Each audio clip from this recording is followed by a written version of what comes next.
Couto. Um dia, de Isaac Asimov. Niccolo Masetti estava deitado de bruços sobre o tapete, o queixo enterrado na palma da mão pequena e ouvia o bardo, desconsolado. Percebia-se até o começo de lágrimas em seus olhos escuros, luxo a que só se podia permitir uma criatura com 11 anos de idade quando se encontrava sozinha. O bardo disse: uma vez no meio da floresta enorme, vivia um pobre lenhador com suas 2 filhas sem mãe, que eram tão belas quanto o dia é longo. A filha mais velha tinha cabelos pretos e compridos como a pena de asa da graúna, mas a filha mais nova tinha cabelos tão brilhantes e dourados como a luz do sol em tarde de outono.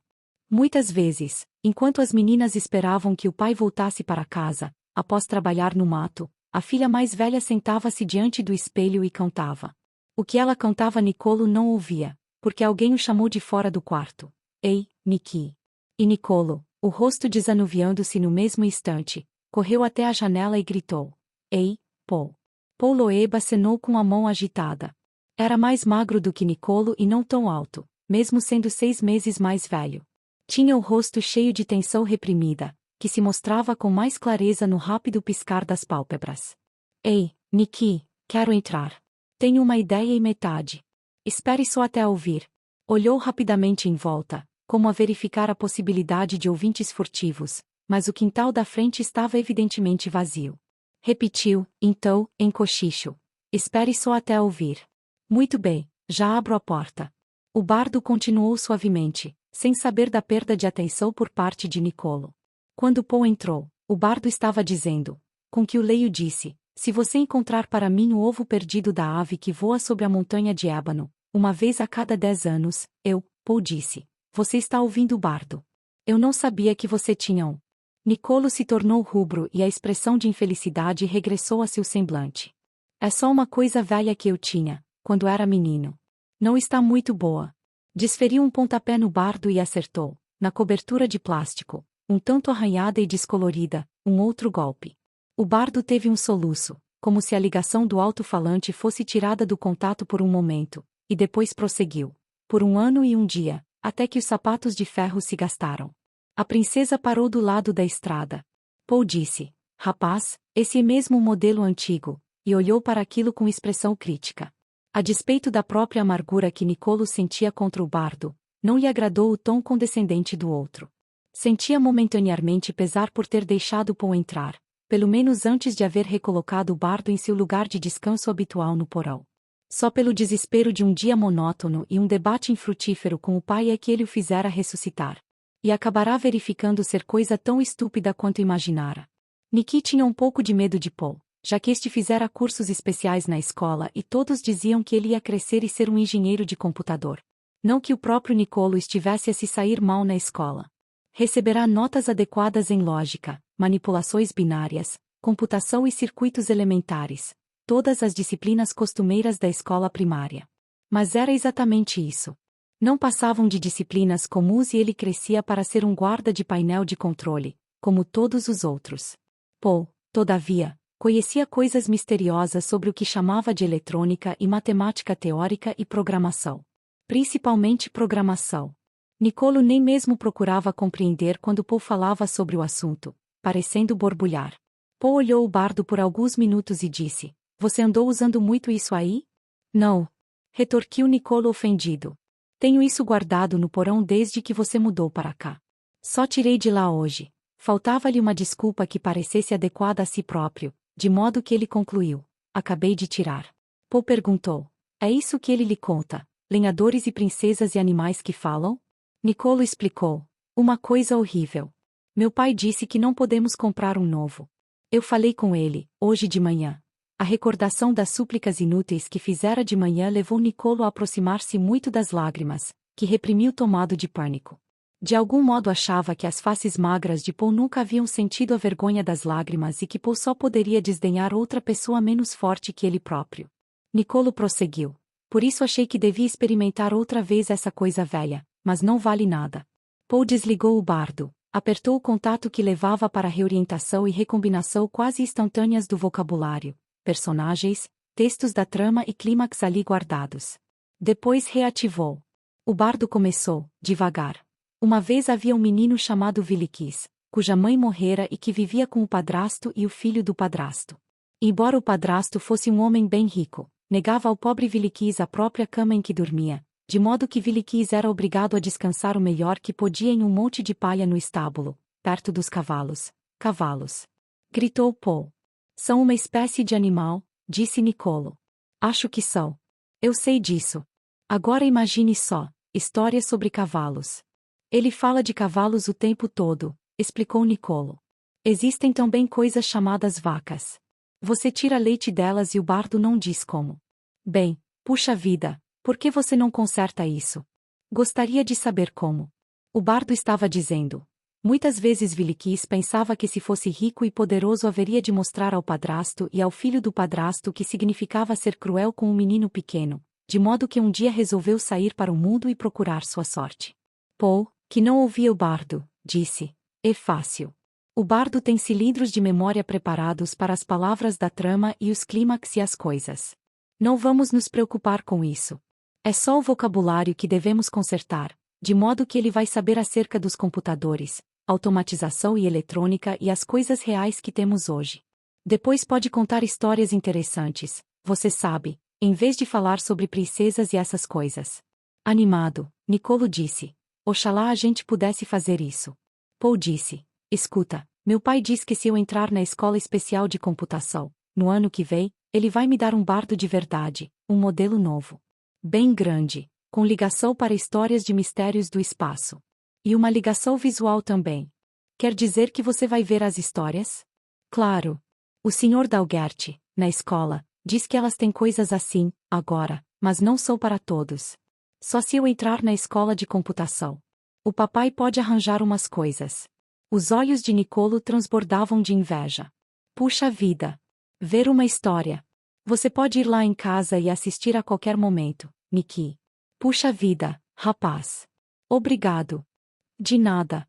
Mas lembre-se de uma coisa, sou eu quem diz que tipo de história vamos ouvir. Claro, claro. Nicolo teria concordado prontamente, mesmo sob condições mais severas. A atenção de Paul se voltou para o bardo, que dizia, se é assim, disse o rei, cofiando a barba e fechando a cara até que as nuvens cobriram o céu e o relâmpago riscou o ar. Você vai providenciar para que toda a minha terra fique livre das moscas a esta hora, depois de amanhã, ou... Tudo que temos a fazer, disse Paul, é abrir. E desligou novamente a bardo, já procurando tirar o painel da frente enquanto falava. Ei, interveio Nicolo, alarmado de súbito. Não vai quebrar. Não vou quebrar, disse Paul, com impaciência. Eu sei tudo sobre essas coisas. E logo, com cautela repentina. Seu pai e sua mãe estão em casa? Não. Muito bem, então. Já tirara o painel dianteiro e olhava para o interior. Rapaz, isto é coisa de um cilindro. Já trabalhava nas entranhas do bardo. Nicolo, que observava em suspense penoso, não conseguia enxergar o que o outro fazia. Paul tirou de lá uma faixa fina e flexível de metal, coberta de pontos. Este é o cilindro de memória do bardo. Aposto que a capacidade de histórias dele tem menos de 1 trilhão. O que você vai fazer, Paul? Perguntou Nicolo trêmulo. Vou dar-lhe vocabulário. Como? É fácil. Tenho um livro aqui. O Sr. Dalgert me deu na escola. Paul tirou o livro do bolso e retirou a sua tampa de plástico. Desenrolou a fita um pouco, passou-a pelo vocalizador que abaixou até tornar-se um murmúrio e depois o colocou dentro das entranhas do bardo. E fez outras ligações. O que isso vai fazer? O livro vai falar e o bardo guardará tudo na fita de memória. E de que serve? Rapaz, você é burro. Meu livro é todo sobre computadores e automatização e o bardo ficará com toda essa informação. Depois vai poder parar de falar sobre reis que criam relâmpagos quando fecham a cara. Nicolo disse, e o bom sujeito sempre vence, seja lá como for. Não tem graça nenhuma. Oh, bem, disse Paul, observando para ver se o seu arranjo estava funcionando corretamente. É assim que eles fazem os bardos. Eles precisam fazer os bons camaradas vencerem e os maus camaradas perderem, coisas desse tipo. Uma vez ouvi meu pai falando sobre o assunto. Ele diz que sem a censura não se podia dizer o que a geração mais jovem seria capaz de tornar-se. Ele diz que a coisa já anda muito ruim. Pronto, está funcionando muito bem. Paul esfregou as mãos uma na outra e afastou-se do bardo, dizendo: Mas escute, ainda não lhe contei como é a minha ideia. É a melhor coisa que você já ouviu, pode crer. Vim falar com você porque achei que você havia de entrar nela comigo. Com certeza, Paul, com certeza. Muito bem. Você conhece o Sr. Dalgert na escola? Você sabe que ele é um sujeito gozado. Pois bem, ele gosta de mim um pouco. Eu sei. Estive na casa dele depois da escola hoje. Você esteve? Claro. Ele diz que eu vou entrar na escola de computadores e quer me animar, coisas assim. Ele diz que o mundo precisa de mais gente que saiba projetar circuitos de computadores avançados e fazer uma programação correta. É? Paul podia perceber parte da vacuidade daquele monossílabo. Disse com impaciência: Programação. Eu já lhe contei mais de 100 vezes. É quando você cria problemas para os computadores gigantescos como Multivac resolverem. O Sr. Dalgert diz que está ficando cada vez mais difícil encontrar pessoas que saibam dirigir bem os computadores. Ele diz que qualquer pessoa pode ficar de olho nos controles e verificar as respostas e processar os problemas de rotina. Diz que o truque é expandir as pesquisas e calcular modos de fazer as perguntas certas, e que isso é difícil. Ele prosseguiu: De qualquer modo, Nicky, ele me levou até a casa dele e me mostrou a coleção de computadores antigos. É uma espécie de passatempo dele colecionar computadores antigos. Tinha computadores tão pequenos que era preciso apertar com a mão, com botõezinhos por cima. E tinha um pedaço de madeira que chamava de régua de calcular, com um pedacinho lá dentro que corria para lá e para cá. E alguns fios com bolas. Tinha até um pedaço de papel com uma espécie de coisa que chamava tabela de multiplicação. Nicolo, que só se interessava moderadamente pelo assunto, perguntou: Uma tabela de papel? Não era uma tabela de verdade, coisa diferente. Era para ajudar as pessoas a computar. O Sr. Dalgert quis explicar, mas não estava com muito tempo e era um pouco complicado. Por que as pessoas não usavam um computador? Isso foi antes de terem computadores, bradou Paul. Antes? Claro. Você acha que as pessoas sempre tiveram computadores? Você nunca ouviu falar nos homens das cavernas? Nicolo disse: E como é que eles se arranjavam sem computadores? Não sei.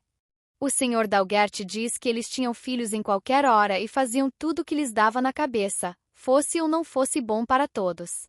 Nem sabiam se era bom ou não. E os lavradores plantavam coisas com as mãos e as pessoas tinham de executar o trabalho nas fábricas e dirigir todas as máquinas. Não acredito. Foi o que o Sr. Dalgert disse. Ele disse que aquilo era uma bagunça desgraçada e todos sofriam. Seja lá como for, quero falar de minha ideia, você deixa? Muito bem, pode falar. Quem está impedindo? Contrapôs Nicolo. Ofendido. Pois é. Muito bem, os computadores manuais, aqueles que têm botões, tinham também uns rabiscos em cada botão. E a régua de calcular tinha rabiscos também. E a tabela de multiplicação era cheia de rabiscos. Eu perguntei o que era aquilo. O Sr. Dalgert disse que eram números. O quê? Cada rabisco diferente representava um número diferente. Para um você fazia uma espécie de marca, para 2 você fazia outra espécie de marca, para 3, outra, e assim por diante. E para quê? Para poder computar. Mas para quê? É só dizer ao computador: puxa vida! Gritou Paul, o rosto contorcido de raiva. Você não entende as coisas? Aquelas réguas de calcular e outros negócios não falavam. Nesse caso, como? As respostas apareciam em rabiscos, e você tinha de saber o que os rabiscos significavam. O Sr. Dalgert diz que naqueles dias todos aprendiam a fazer os rabiscos quando eram crianças e como decifrar aquilo também. Fazer rabiscos era chamado escrever e decodificar os rabiscos ler.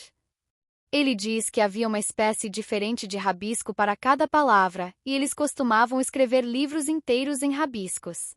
Disse que tinham alguns no museu e que eu podia dar uma espiada se quisesse. Disse que se eu vou ser um calculista e programador de verdade, tenho que conhecer a história da computação e por isso estava me mostrando todas aquelas coisas.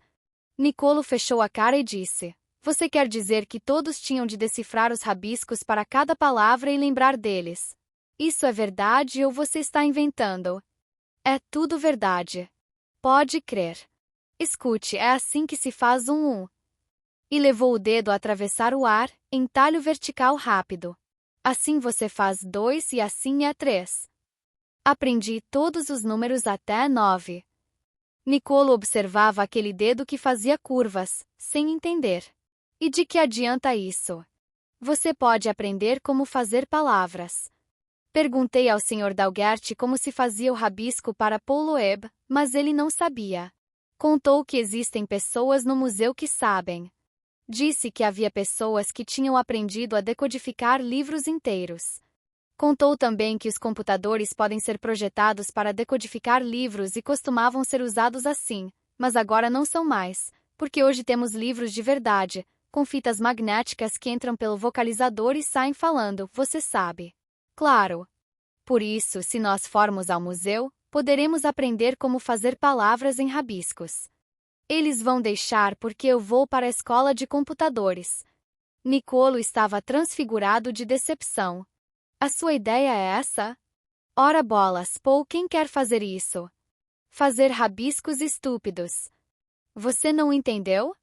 Você não entende? Seu burro. Vai ser um feito de escrever mensagens secretas. O quê? Pois é. De que adianta falar quando todo mundo pode entender? Com os rabiscos você pode mandar mensagens secretas, pode fazer os rabiscos no papel e ninguém neste mundo vai saber o que você está dizendo, a não ser que conheça os rabiscos também. E eles não vão conhecer, pode crer, a menos que a gente ensine. Podemos ter um clube de verdade com iniciação, regras, uma casa. Rapaz. Uma certa animação começou a se fazer sentir no peito de Nicolo. Que tipo de mensagens secretas? Qualquer tipo. Vamos dizer que eu quero convidar você para ir à minha casa e assistir ao meu novo bardo visual, e não quero que nenhum dos outros camaradas apareça. Eu faço os rabiscos certos no papel e lhe dou e você olha e sabe o que deve fazer. Ninguém mais fica sabendo. Você pode até mostrar a eles e eles não entendem nada. Ei, isso é bom, berrou Nicolo, completamente seduzido pela ideia. Quando vamos aprender a fazer isso? Amanhã, disse Paul. Eu vou pedir ao Sr. Dalgert para explicar no museu que está tudo certo e você arranja licença com seu pai e sua mãe. Podemos ir logo depois da escola e começar a aprender. É claro! Gritou Nicolo. Podemos ser os chefes do clube. Eu vou ser o presidente do clube, disse Paul taxativo. Você pode ser o vice-presidente. Está certo.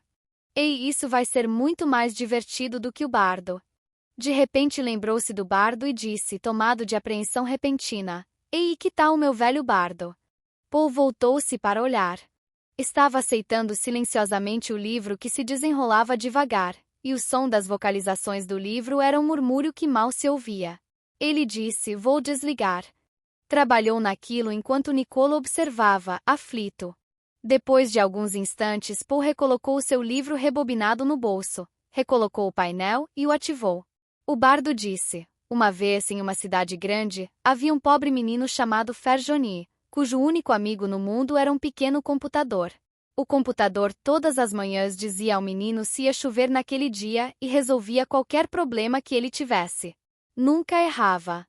Mas aconteceu que um dia o rei dessa terra, tendo ouvido falar no pequeno computador, resolveu que devia ficar com ele. Com esse objetivo, chamou seu grande vizir e disse. Nicolo desligou o bardo com um movimento rápido da mão. A mesma bobagem de sempre, disse, cheio de emoção. Mesmo com o computador enfiado aí. Bem, disse Paul, eles têm tanta coisa na fita que o negócio de computador não aparece muito quando se fazem combinações aleatórias.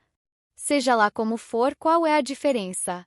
Você precisa de um modelo novo. Nós nunca poderemos comprar um. Só esta coisa velha e chata. Voltou a dar-lhe um pontapé, acertando-o com mais força dessa feita. O bardo moveu-se para trás, um gemido de rodas dentadas. Você sempre vai poder ver o meu quando eu ganhar, prometeu Paul. Além disso, não se esqueça de nosso clube de rabiscos. Nicolo assentiu. Vou lhe dizer uma coisa, prosseguiu Paul. Vamos até lá em casa. Meu pai tem alguns livros sobre os tempos antigos. Podemos escutar e talvez arranjar algumas ideias. Você deixa um recado para seus pais e talvez possa ficar lá em casa para a ceia. Vamos embora. Está certo, disse Nicolo, e os dois meninos saíram correndo juntos.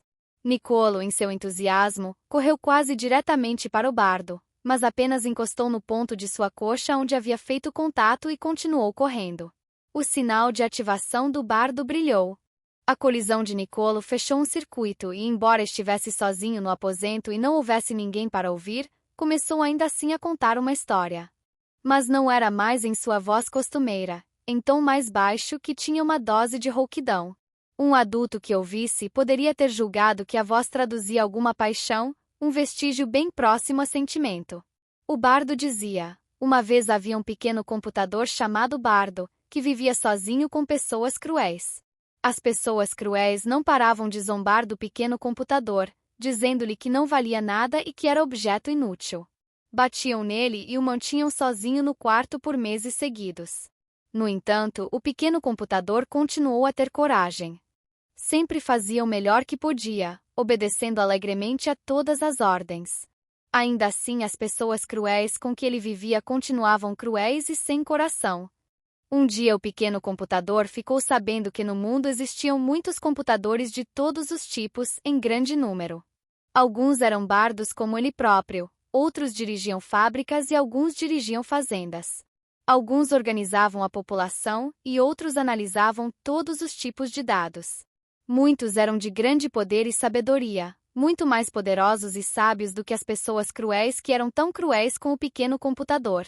E o pequeno computador ficou sabendo então que os computadores iriam tornar-se cada vez mais sábios e mais poderosos até que uma dia, uma válvula devia finalmente ter entrado em colapso nas entranhas idosas e corroídas do bardo, pois enquanto esperava sozinho no aposento que escurecia, só podia murmurar repetidamente: um dia.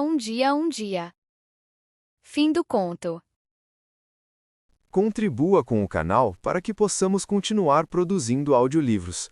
Doe em livepix.gg/eaudiolivro.